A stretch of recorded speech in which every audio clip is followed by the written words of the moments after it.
नमः शिवाय, जय गणपति देवा। राधे राधे। उत्पन्ना एकादशी का हिंदू धर्म में विशेष महत्व है। यह वह पावन तिथि है जब देवी एकादशी का जन्म हुआ था, जिन्होंने भगवान विष्णु के शरीर से उत्पन्न होकर मूर नामक दैत्य का वध किया था। ऐसा कहा जाता है कि इस एकादशी का व्रत करने से व्यक्ति को पिछले और वर्तमान जन्मों से सभी पापों से मुक्ति मिलती है। इस साल उत्पन्ना एकादशी कब मनाई जाएगी, आइए जानते हैं। हिंदू पंचांग के अनुसार 15 नवंबर को देर रात 12:49 पर अगहन महीने के कृष्ण पक्ष की एकादशी तिथि शुरू होगी। वहीं इसका समापन अगले दिन 16 नवंबर को देर रात 2:37 पर होगा। हिंदू धर्म में उदय तिथि है, इसलिए 15 नवंबर को उत्पन्ना एकादशी मनाई जाएगी।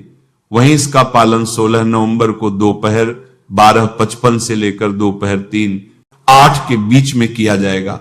एकादशी से एक दिन पहले दशमी तिथि की रात में सात्विक भोजन और ब्रह्मचर्य का पालन करना चाहिए। ब्रह्म मुहूर्त में उठकर स्नान करें और साफ कपड़े धारण करें। भगवान विष्णु के समक्ष हाथ में जल, फूल और अक्षत लेकर व्रत का संकल्प लें। भगवान विष्णु की प्रतिमा स्थापित करें।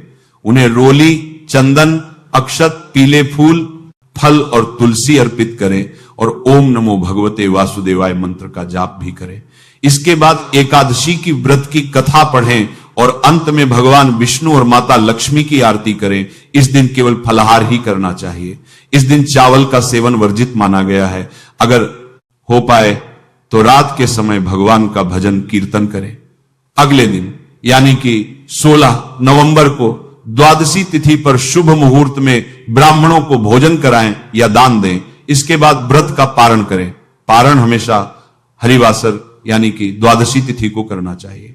व्रत की तरफ ध्यान का धारण में कि द्वादशी तिथि को करना चाहिए, द्वादशी तिथि को करना चाहिए। देव उठनी एकादशी के साथ अब पुनः प्रथम एकादशी से शुरू होगा। प्रथम एकादशी मार्गशीर्ष मास कृष्ण पक्ष, जिसका नाम होता है उत्पन्ना एकादशी या उत्पत्ति एकादशी।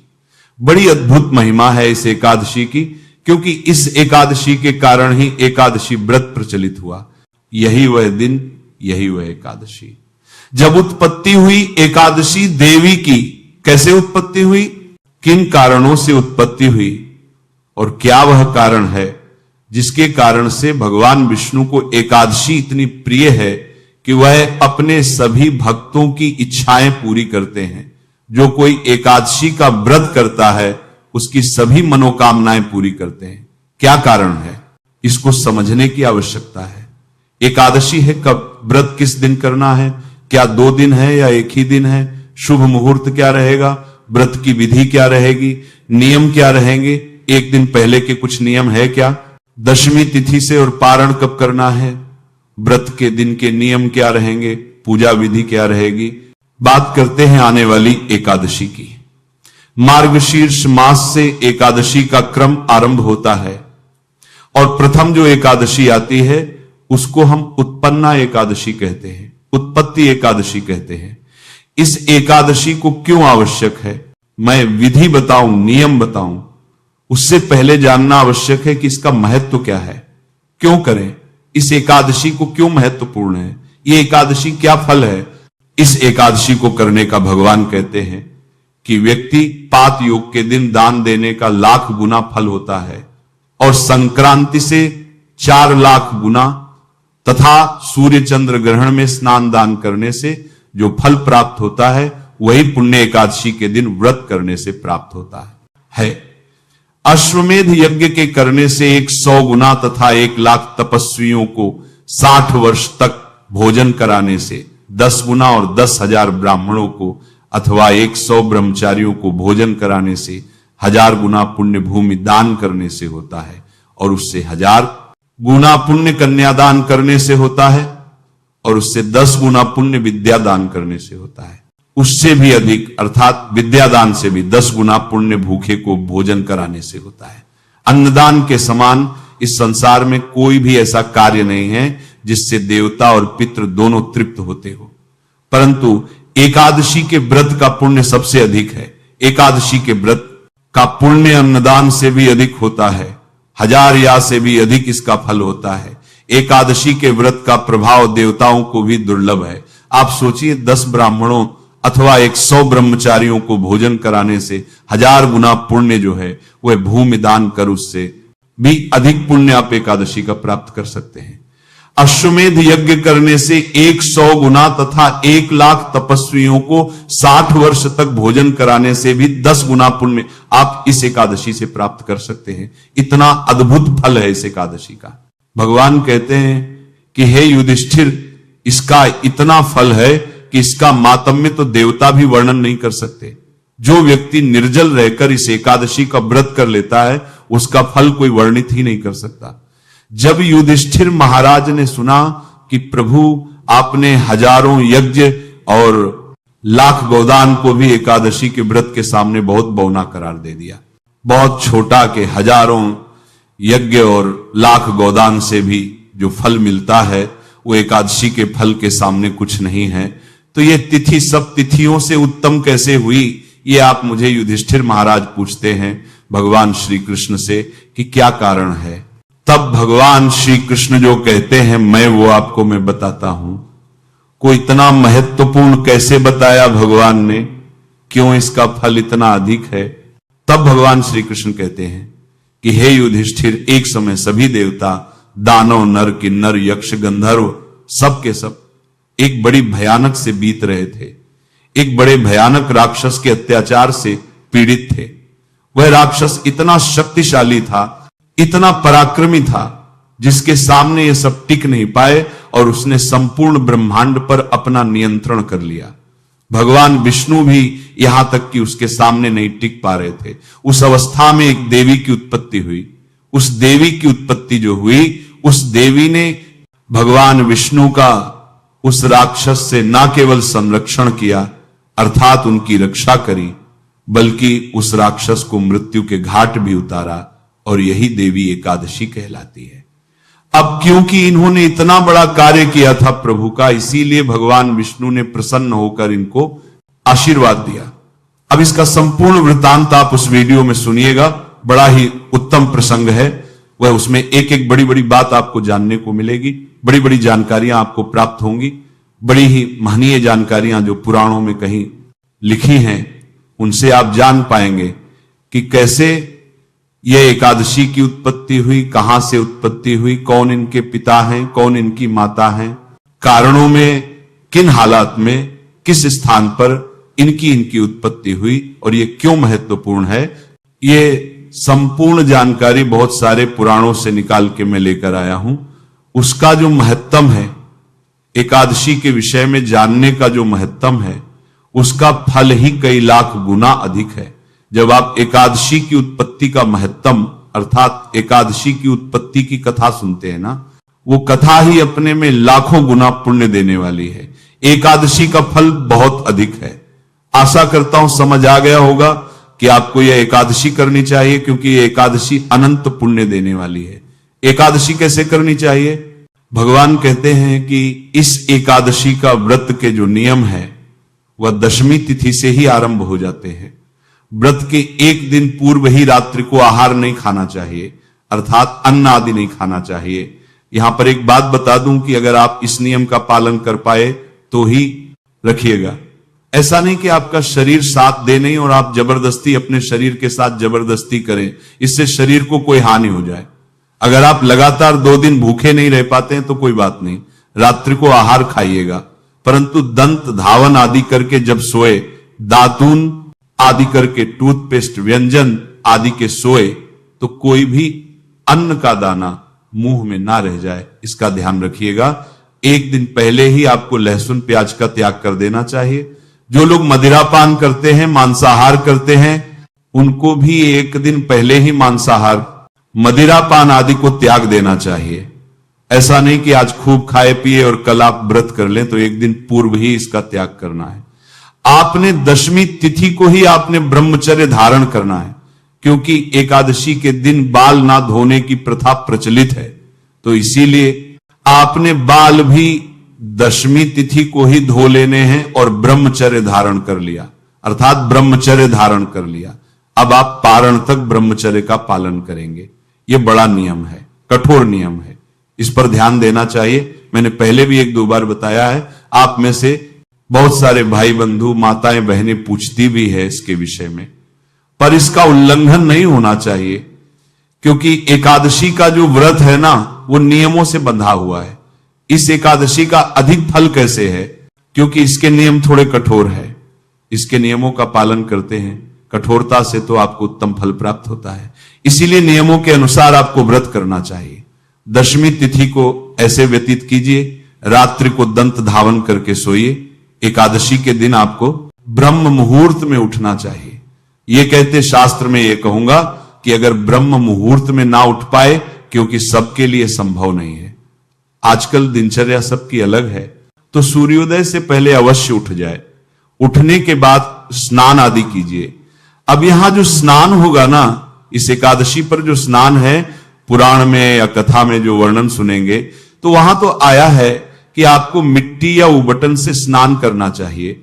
अभी यदि आपके लिए संभव है तो आप अवश्य कीजिएगा, अन्यथा आप गंगा जल युक्त जल से स्नान करना चाहिए, लीजिएगा।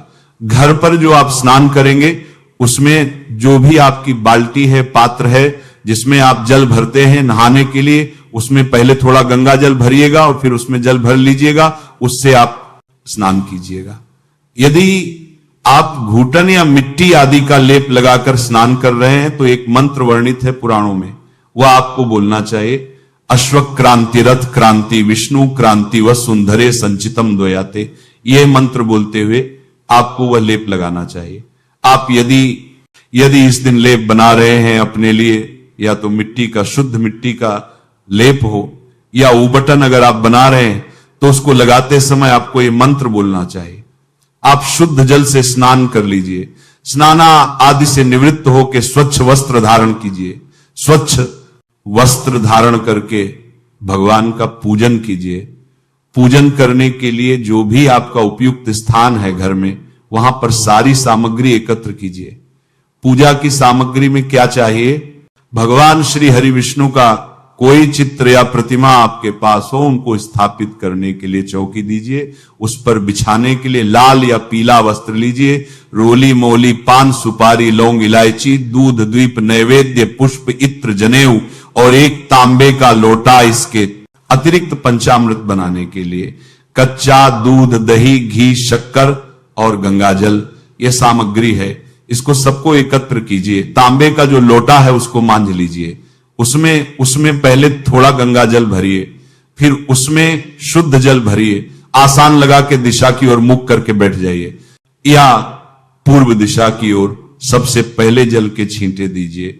जो भी आपकी सामग्री है उसके ऊपर, और जो आपने स्थान चुना है जहां आपने पूजन करना है, वहां पर फूल के माध्यम से लोटे में जो जल भरा है, इसके जल के छींटे दीजिए। इस प्रकार से आपने जल छींटी देकर स्थान को शुद्ध किया है, सामग्री को शुद्ध पवित्र किया है।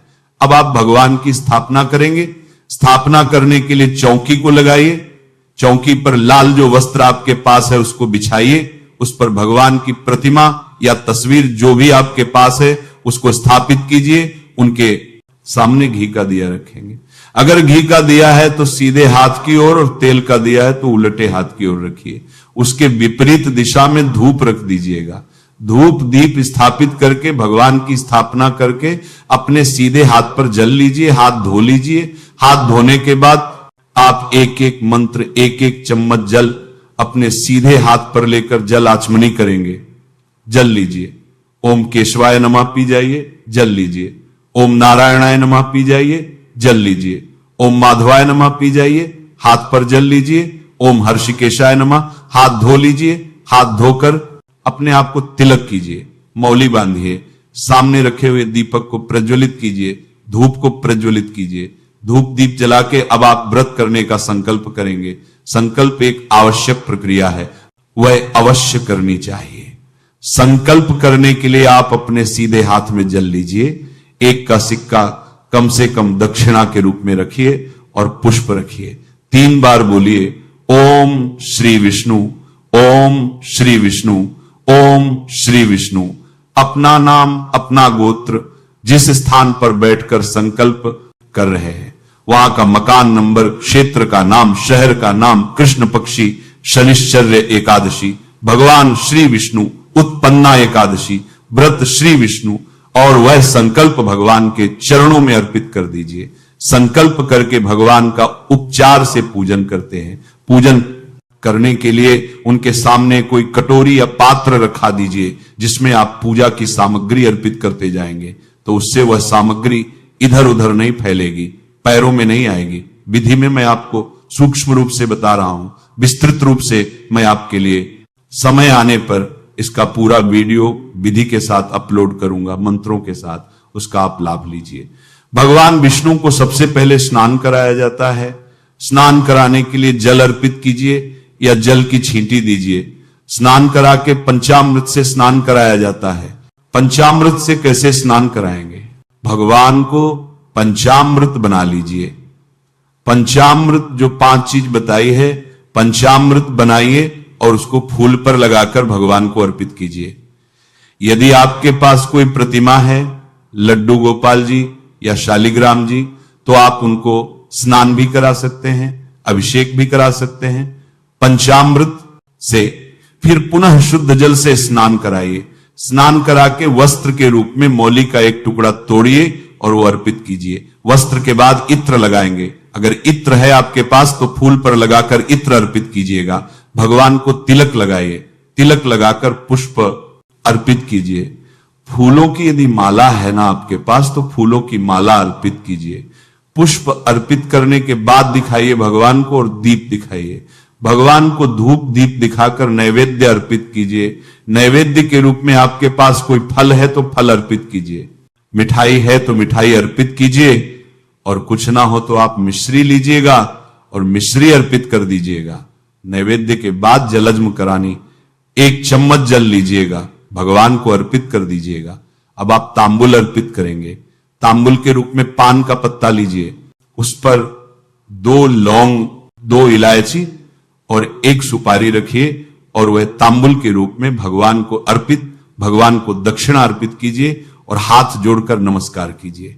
इस प्रकार से आप पूजन कीजिए। पूजन करने के बाद अब आप कथा सुनेंगे। कथा आपको हमारे चैनल पर सुनाई जाएगी, तो आप विधि मंत्रा, उन्होंने तंबुल, स्तन नंबर, बंदबारों से कथा सुनिए। कथा के साथ विष्णु शास्त्र नाम का श्रवण करते हैं तो बहुत कल्याणकारी है। आरती कीजिएगा। कपूर से आरती अगर आप करते हैं तो विशेष फलदायी कही गई है। मार्गशीर्ष मास में प्रतिदिन मैं कहता हूं कपूर से आरती करें भगवान की, अब बहुत अद्भुत फल है उसका। यानी मार्गशीर्ष मास महिमा में बताया भी है आपको, अगर आप सुन रहे हैं हमारे चैनल पर मार्गशीर्ष मास का, तो उसमें भी वर्णन आया है। और मातम में अवश्य सुनिए, जैसे कार्तिक मास महत्व में आपने सुना होगा, उससे अधिक फलदायी है। मार्गशीर्ष मास महत्व में मार्गशीर्ष का स्नान कार्तिक मास से ज्यादा फल देने वाला है। लोग नहीं जानते, क्योंकि भगवान नारायण कहते हैं कि यह गुप्त से भी अति गुप्त है। इस कारण से लोगों को इसकी जानकारी नहीं है। शास्त्रों से, पुराणों से मैं ढूंढ के लाया हूं। मार्गशीर्ष मास में स्नान कीजिए और मार्ग अत्यंत पुण्यदायी है, उसका लाभ लीजिए। तो आप आरती कीजिएगा, कपूर से आरती करके नियम अनुसार दिन को व्यतीत कीजिए। किसी से लड़ाई झगड़ा नहीं, मनमुटाव नहीं, बैरभाव नहीं रखना। शांतचित होकर दिन को व्यतीत कीजिए। सायंकाल को कीर्तन की महिमा है, कीर्तन कीजिएगा। रात्रि काल को जागरण की महिमा है, जागरण कीजिएगा। अगर संभव हो तो 1:00 बजे तक कम से कम कीजिएगा और अगले दिन पारण के लिए सूर्योदय से पहले उठ जाइए। इस प्रकार से आपको इस एकादशी के व्रत को आगे बढ़ाना है। अब बात करें कि व्रत आपने करना कब है। प्रिय दर्शकों, मार्गशीर्ष मास के कृष्ण पक्ष की एकादशी, उत्पत्ति एकादशी तिथि की शुरुआत हो रही है 15 तारीख को 26:37 पर, अर्थात जब 15 तारीख आरंभ होगी ना, प्रातः काल 2:37 पर यह एकादशी शुरू हो जाएगी। और यह 16 तारीख अर्थात 15 के रात्रि को 12 बजे के बाद जो 16 तारीख लग जाएगी तो रात्रि को 4:47 पर समाप्त होगी। ऐसे में उदया तिथिमान के अनुसार 15 तारीख को एकादशी है और द्वादशी भी व्रत के पूर्ण होने से पहले आ रही। इसीलिए इस एकादशी का व्रत आपको 15 तारीख को करना चाहिए, 15 नवंबर को करना चाहिए। 15 नवंबर को दिन रहेगा शनिवार का। शनिवार के दिन शुभ मुहूर्त क्या रहेगा, अब ये जान लेते हैं। शनि लगभग 6:30 बजे के आसपास सूर्योदय होगा, तो इसमें पहले 1.5 घंटे को निकाल दीजिए। प्रथम चौघड़िया उत्तम नहीं है, काल का चौघड़िया है। दूसरा अर्थात आप पूजन कर सकते हैं 8:10 से, और 9:40 तक ये उत्तम मुहूर्त रहेगा। नमः शिवाय। जय गणपति देवा। राधे राधे।